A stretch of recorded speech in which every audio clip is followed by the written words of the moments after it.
Alright, and as always, I would like to point out these videos will never be perfect kill shots, so long as I don't die and always show what you can do in any scenario. That will be my goal. First thing I'd like to point off here for this fight is while she does simply just kind of spam arcane missiles, she has an aggro table like any other NPC in the game, and she can decide to just thwack who's ever highest. So be careful in the beginning here. You can pull aggro, and if you do, you might die very early on. First things first, always be aware of who's getting the bomb around you. As you can see, that spell effect is awfully big there.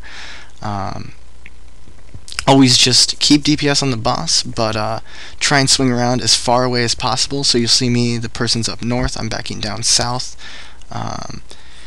and that way, if it's gonna just barely clip, you see one of the rogues here gets it, and oh, she left, but I was trying to swing around to her left. When the portals come up, I always just type out in party chat which one I'm gonna grab, and then that way we can coordinate so we can make sure every priest is grabbed instantaneously. If it's not the priest and it's Solarian herself, you're going to want to switch off and get onto a priest ASAP, like I do here. Interesting thing to note about the healing, obviously the priests, they cast Holy Smite and they cast Heal, and your biggest priority is the heal. However, if you kick the Holy Smite, you are silencing the Holy School in general, so they won't be able to heal for that period of time either. See here, I got the bomb, took a second to realize it, and ran off. One quick thing I'll note is that's usually when I decide to take a potion. Even though you don't take any falling damage there, she can decide to shoot you in the air still, which is unfortunate because you'll likely just die. If Cloak of Shadows is up, you can always use it there as well. However, that does make her just stop channeling on you, so it's saving you, but it's not preventing any damage, as she'll instantly turn and shoot someone else. But what I was saying on the priest before was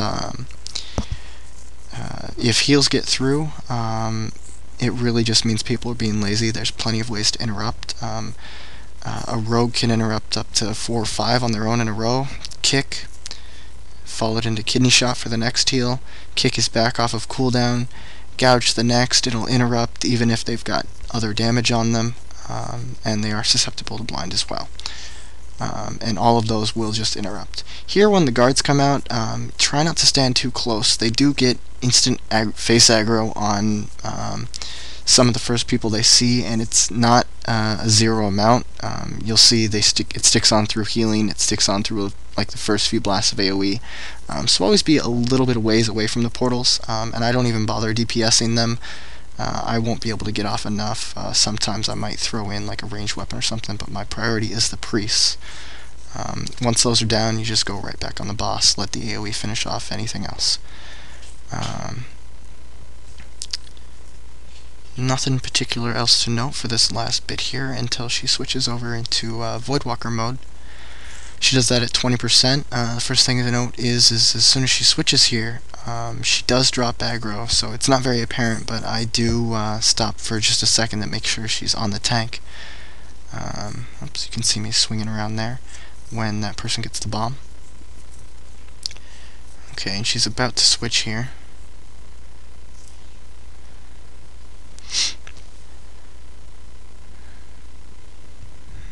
Almost.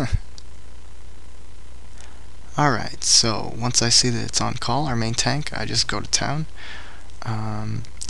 She has an AoE Fear in this phase, and she also has a Void Bolt. If you've done the fight before, you can choose to pop your Cloak of Shadows when you think that Fear is coming. It is resistible. It's not like a Warrior Fear that's it is spell-based, so Cloak of Shadows will resist it. Otherwise, you can just save it for a Void Bolt, but it's really pretty laughable, because this phase is just cake. Just finish her down.